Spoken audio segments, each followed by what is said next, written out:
कैसे हैं आप लोग? आई होप आप लोग ठीक होंगे। तो गाइस, जैसा कि मैंने आपसे बोला था कि मैं एफिडेविट के कंटेंट्स पे एक वीडियो लेकर आऊँगा, तो मैं ये वीडियो लेकर आ चुका हूँ। तो गाइस, मैं इस वीडियो में आपको बताऊँगा कि एफिडेविट के कंटेंट्स क्या क्या होंगे, आपको एफिडेविट में क्या क्या चीज़ें लिखवानी, क्योंकि गाइस ये बहुत ज़्यादा इंपॉर्टेंट है। क्योंकि अगर आपका एफिडेविट अगर गलत हो गया तो आपका रजिस्ट्रेशन फॉर्म भी कैंसिल हो सकता है, बार काउंसिल आपके खिलाफ कार्रवाई भी कर सकती है, एफआईआर भी हो सकती है आपके खिलाफ, क्योंकि आपने गलत एफिडेविट दिया हुआ है। इसलिए आपको एफिडेविट सही बनवाना है। और गाइस, इस वीडियो को एंड तक जरूर देखिएगा बिना स्किप किए, क्योंकि अगर आपने स्किप कर दिया तो आपसे कोई ना कोई पॉइंट मिस हो सकता है और शायद वो इंपॉर्टेंट हो आपके एफिडेविट में। तो आपको हर एक पॉइंट आपको सही से जानना है और उसको सही से लिखवाना है एफिडेविट में। तो गाइस, बहुत सारे लोग कंफ्यूजन भी थी ना पहले कि अगर आपके खिलाफ कोई क्रिमिनल केस चल रहा है तो उसका रजिस्ट्रेशन होगा कि नहीं होगा, उसकी जानकारी कैसे देनी, सारी चीज़ें। तो उसके बारे में सारी कंफ्यूजन मैंने इस वीडियो में क्लियर कर दी है। तो गाइस, इस वीडियो में मैं एक चीज़ और बताऊंगा कि जो मैंने एफिडेविट अपना बनवाया है वो मैं भी आपको दिखाऊंगा कि आपने एफिडेविट को कैसे लिखना है, क्या टाइप कराना है, क्या फॉर्मेट रहेगा, कैसे क्या फॉन्ट रहेगा, किसको आगे आपको जैसे किस अथॉरिटी को लिखना है, उसमें सारी चीज़ें आपको बताऊंगा। एक कॉपी मैं आपको वीडियो में दिखाऊंगा बीच में अपने एफिडेविट की। तो गाइस, चलिए वीडियो को शुरू करते हैं। तो गाइस, हम लोग रजिस्ट्रेशन फॉर्म के पेज नंबर 13 में आ चुके हैं। तो गाइस, इसमें एफिडेविट जो आपको रजिस्ट्रेशन फॉर्म के साथ देना है उसके कंटेंट्स के बारे में दिया हुआ है कि आपको उस एफिडेविट में क्या क्या चीज़ें लिखवानी है, क्या क्या चीज़ें आपको जानकारी उनको देनी है विद एफिडेविट। तो गाइस, इसको आपको जानना बहुत ज़्यादा ज़रूरी है, क्योंकि अगर एक बार आपने एफिडेविट गलत दे दिया तो इन फ्यूचर अगर बार काउंसिल को पता चलता है कि आपने एफिडेविट में गलत चीज़ें लिखी थी तो बार काउंसिल ऑफ इंडिया पहली बात तो आपका रजिस्ट्रेशन कैंसिल कर सकता है, आपका लाइसेंस जो है उसको कैंसिल कर सकता है। दूसरा, आपके खिलाफ कोई भी कार्रवाई कर सकता है, आपके खिलाफ कोई पुलिस केस भी कर सकता है कि आपने फॉर्म में जानकारी गलत दी या एफिडेविट में आपने जानकारी गलत दी। इसलिए इसको आपको जानना बहुत ज़्यादा ज़रूरी है। तो इसलिए इस वीडियो में मैं एक एक पॉइंट्स को समझाऊंगा आपको कि किस पॉइंट में क्या क्या चीज़ लिखनी है, अगर आपके खिलाफ कोई कार्रवाई चल रही है तो उसको कैसे लिखना है, सारी चीज़ समझाऊंगा। इसलिए वीडियो को पूरा एंड तक देखिएगा, स्किप बिल्कुल भी मत करिए, क्योंकि अगर आप स्किप करेंगे तो कोई ना कोई पॉइंट आपसे छूट जाएगा और फिर आपको समझ में नहीं आएगा, आपका एफिडेविट गलत हो सकता है और इन फ्यूचर आपको कॉम्प्लिकेशंस ना फेस करनी पड़े। इस वजह से एक एक पॉइंट मैं समझाऊंगा। और गाइज, इस वीडियो में मैं बीच में आपको एफिडेविट का एक प्रारूप भी दिखाऊंगा कि जो मैंने एफिडेविट बनवाया उसका आपको कंटेंट दिखाऊंगा, कैसे एफिडेविट बनवाना है, क्या किस तरीके से दिखेगा वो एफिडेविट, आपको उसके बारे में बताऊँगा। तो गाइज, चलिए जानते हैं कि एफिडेविट कितने रुपए के स्टैम्प पे बनवाना है। तो गाइज, सबसे पहले आपको कोर्ट परिसर से जहाँ पे स्टैम्प मिलती हैं वहाँ से आपको 10 रुपये का स्टैम्प पेपर लेना है, जो कि आपके नाम पे इशू हुआ होना चाहिए। उससे बोल दीजिएगा कि आपको 10 रुपये का स्टैम्प पेपर आपके नाम पर दें। तो गाइज, उसमें फिर कंटेंट में सबसे पहले आपकी हेडिंग रहेगी शपथ पत्र एफिडेविट। तो गाइज, इसके बाद आप शुरू करेंगे, जो भी आपके कंसर्न अथॉरिटीज़ हैं उनका नाम लिखेंगे, किनको आप ये शपथ पत्र दे रहे हैं उसका नाम लिखा जाएगा, उनका नाम लिखा जाएगा। उसके बाद फिर आप सबसे पहले लिखेंगे पहला पॉइंट मैं, फिर आप अपना नाम लिखेंगे। मैं, जैसे कि मैं अपना एग्जांपल देता हूँ, मैं दीपक यादव सन ऑफ, जो भी आपके पिता का नाम है वो लिखेंगे। मेरे पिता का नाम जो मैंने जैसे लिखाया है अपने पिताजी का नाम वो मैंने लिखा है, आप अपने पिताजी का नाम लिखाएंगे। उसी तरीके से अगर कोई लेडीज़ फॉर्म फिल कर रही हैं, अगर वो हस्बैंड का नाम डलवा रही हैं तो उसमें हस्बैंड का नाम लिखा जाएगा, फिर उम्र उनकी लिखी जाएगी, फिर निवासी में आपका जो भी एड्रेस है, आपने रजिस्ट्रेशन फॉर्म के साथ जो भी एड्रेस दिया है वो रजिस्ट्रेशन का एड्रेस आपको देना पड़ेगा। इसमें रजिस्ट्रेशन फॉर्म में जो भी आपका एड्रेस है वो एड्रेस पूरा लिखेंगे। उसके बाद शपथ पूर्वक बयान करता हूँ कि, फिर इसके बाद पॉइंट नंबर 1 चालू होगा। पॉइंट नंबर 1 में आपको एज इट इज़ लिख देना है कि आप जन्म से भारतीय हैं। अगर आप कोई बाई बर्थ किसी और कंट्री के सिटीजनशिप थी तो आपको वो भी आपको बताना पड़ेगा। अगर आप जन्म से भारतीय हैं तो आपको वो बताना पड़ेगा। फिर सेकंड पॉइंट पे आएंगे तो आपको इसमें आपकी डेट ऑफ बर्थ है वो लिखनी है और आपकी उम्र 21 वर्ष से अधिक हो गई हो वो लिखना है। तो आपको इसको एज इट इज़ फिर वैसे ही नोट कर देना है। फिर आते हैं पॉइंट नंबर 3 और 4 में। तो गाइस, ये पॉइंट बहुत ज़्यादा इंपॉर्टेंट हैं और बहुत सारे बच्चों का कन्फ्यूज़न भी आ रहा था इसमें कि कमेंट सेक्शन में कमेंट्स आ रहे थे कि मेरे खिलाफ़ ये कार्रवाई चल रही है तो क्या मेरा रजिस्ट्रेशन होगा कि नहीं होगा, मेरे खिलाफ़ ये क्रिमिनल केस है तो क्या मेरा रजिस्ट्रेशन होगा कि नहीं होगा। तो गाइस, इसमें एफिडेविट में आपको सारी जानकारी देनी पड़ेगी, जैसे कि यह है कि मैं कभी अपराध में दंडित नहीं हुआ हूँ। अगर आपके खिलाफ़ कोई भी क्रिमिनल चार्जेस नहीं रहे इन पास्ट तो आपको कोई भी इसमें एज इट इज़ इसको नोट कर देना है। लेकिन अगर आपके खिलाफ़ कोई भी क्रिमिनल केस हुआ है इन पास्ट, तो आपको इसमें ही लिखना है कि यह कि मैं कभी अपराध में दंडित हुआ हूँ। फिर आगे आपको इसकी जानकारी देनी पड़ेगी, किस किस सेक्शन में आपके खिलाफ़ क्या क्या चार्जेस थे, वो सारी चीज़ें इसमें जानकारी देनी पड़ेगी। ये चार्जेस थे, इसमें दंडित हुआ हूँ।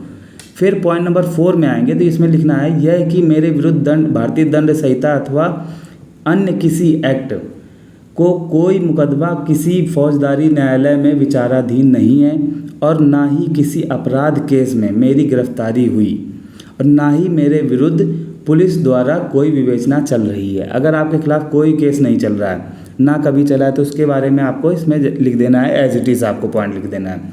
लेकिन अगर आपके खिलाफ़ कोई भी केस चल रहा है, क्रिमिनल केस चल रहा है, कोई भी केस चल रहा है, आपको इसमें जानकारी देनी है उसी हिसाब से कि जो भी आपके खिलाफ़, अगर आपकी गिरफ्तारी हुई है या आपके खिलाफ़ कोई केस चल रहा है किसी कोर्ट में, या पुलिस ने आपके खिलाफ़ कोई FIR नोट करी है, तो आपको इसमें जानकारी पॉइंट नंबर 4 में लिखना पड़ेगा, इन प्रेजेंट अगर कोई चल रही है तो। फिर आते हैं पॉइंट नंबर 5 में।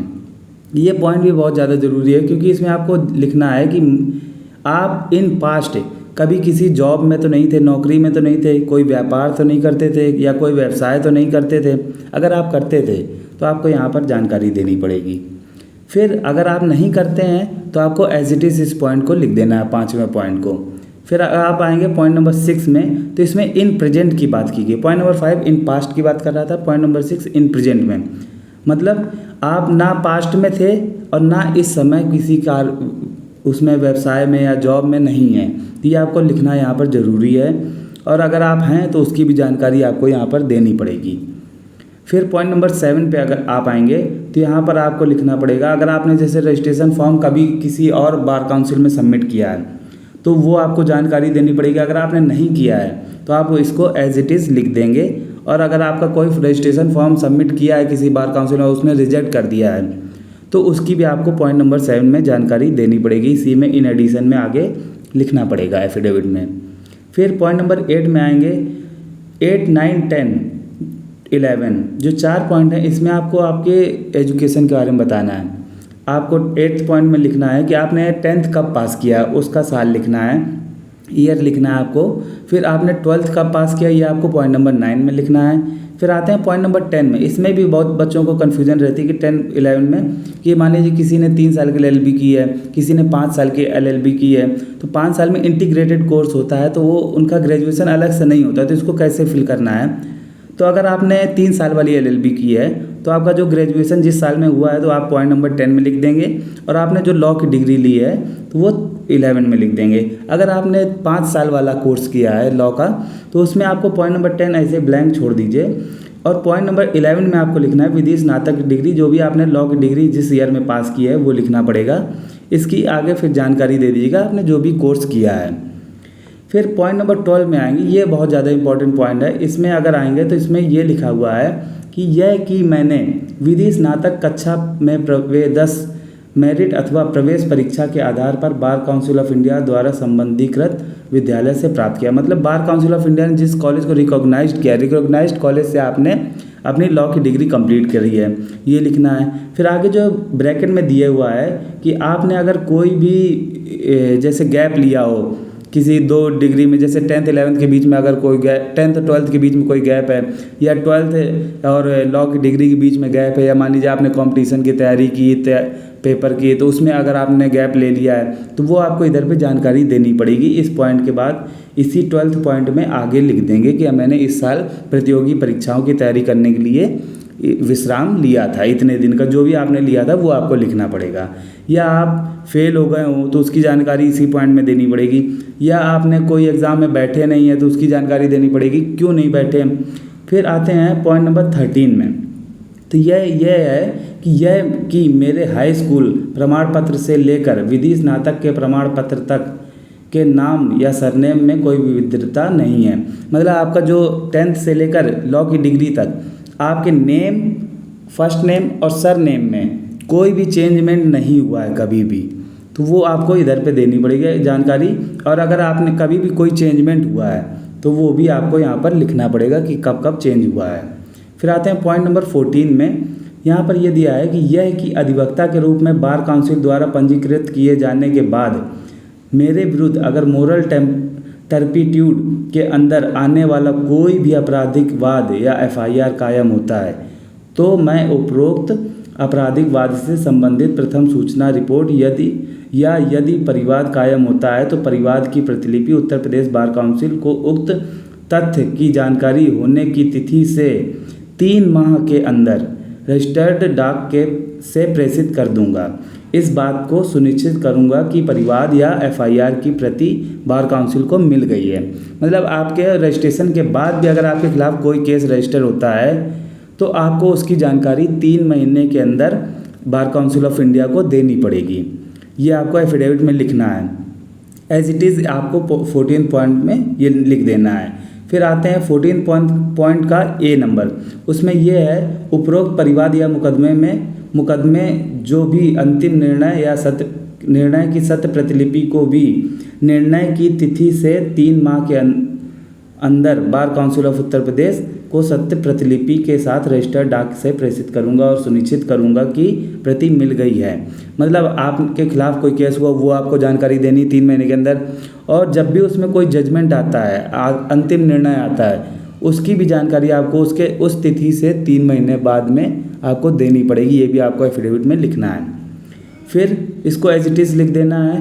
और पॉइंट पे आएंगे बी पॉइंट में, तो इसमें लिखा ही है कि अधिवक्ता के रूप में पंजीकृत होने के पश्चात यदि मैं अपने जीवन यापन हेतु किसी अन्य व्यापार या व्यवसाय या नौकरी या अन्य व्यवसाय को जीविका उपरोजन के साधन के रूप में अपनाता हूँ तो मेरे द्वारा पंजीकरण प्रमाण पत्र तत्काल bar council of Uttar Pradesh के कार्यालय में समर्पित कर दिया जाएगा। ऐसा ना करने पर मैं भारतीय दंड विधि के अंतर्गत का दोषी माना जाऊंगा।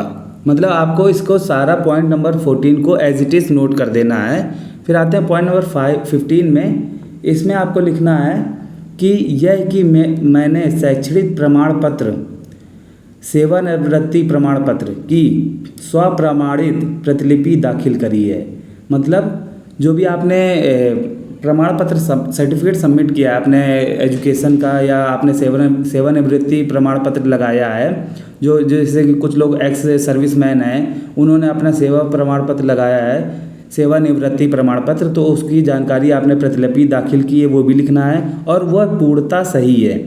यदि वे गलत पाए जाते हैं तो bar council of Uttar Pradesh को यह अधिकार होगा कि वह पंजीकरण निरस्त कर दें अथवा अन्य कार्रवाई करने के लिए bar council of Uttar Pradesh स्वतंत्र है। यह आपको जानकारी लिखनी पड़ेगी एज इट इज एफिडेविट में।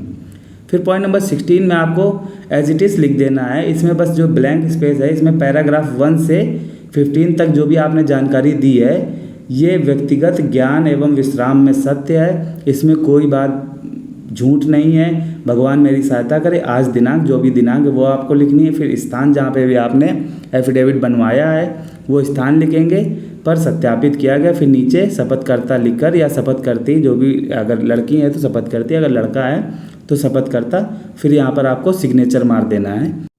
तो गाइस, जैसा कि मैंने आपसे बोला था कि मैं इस वीडियो में आपको अपना एफिडेविट ज़रूर दिखाऊंगा कि आपको एक आइडिया लग सके कि कैसे आपको एफिडेविट बनवाना है, एफिडेविट कैसा दिखेगा वो उसके बारे में। तो गाइज़, ये रहा मेरा एफिडेविट। इसमें देखिए, जैसे कि ऊपर दिया हुआ है इसमें कि 10 रुपये की स्टैंप है, इंडिया नॉन जुडिशियल स्टैंप है ये। तो गाइज़, ये आपको कोर्ट परिसर में जाएंगे, जो स्टैंप बेचते हैं वो, आप उनके पास जाएंगे तो उनके पास आपको ये उपलब्ध हो जाएगी।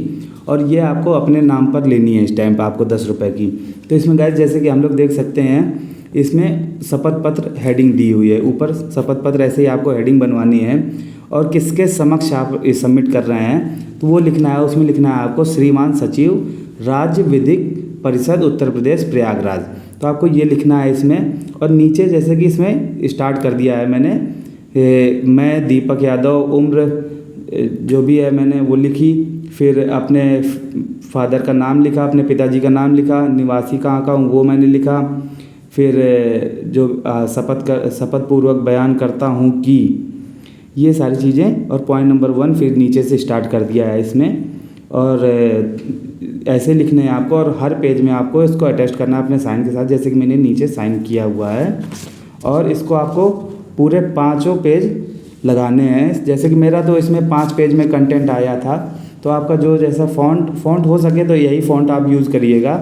वो 1-2 पेज एक्स्ट्रा ही लग जाएंगे तो उसमें कुछ नहीं है। तो आपको ऐसे ही इसको फ़ॉन्ट यूज़ करना है। और इसमें एट लास्ट में देखिए, जैसे शपथकर्ता के पास मैंने इधर पे साइन किया तो आपको ऐसे साइन करना है। और जो इसमें नीचे नोटरी का दिया हुआ है, नोटरी अटेस्ट करेगी, तो वो अटेस्ट आपको करवाना पड़ेगा नोटरी से। जो भी कोर्ट में नोटरी प्रेजेंट होती है उससे आप करा सकते हैं, किसी भी नोटरी से। तो इस तरीके से ये कंटेंट आपको एज इट इज़ में नोट करना है, जिस तरीके से मैंने बताया है।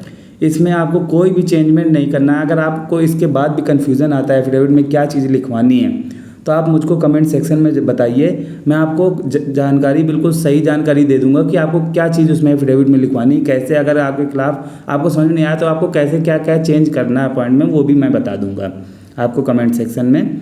तो गाइज़, अगर आपको ये वीडियो इन्फॉर्मेटिव लगी हो और अच्छी लगी हो तो आप इस वीडियो को लाइक करिए, अपने दोस्तों में भी शेयर करिए वीडियो को, ताकि उनको भी सही जानकारी मिल सके और उनको भी कन्फ्यूज़न ना रहे कैसे रजिस्ट्रेशन फॉर्म सबमिट करना है, कैसे एफिडेविट बनवाना है।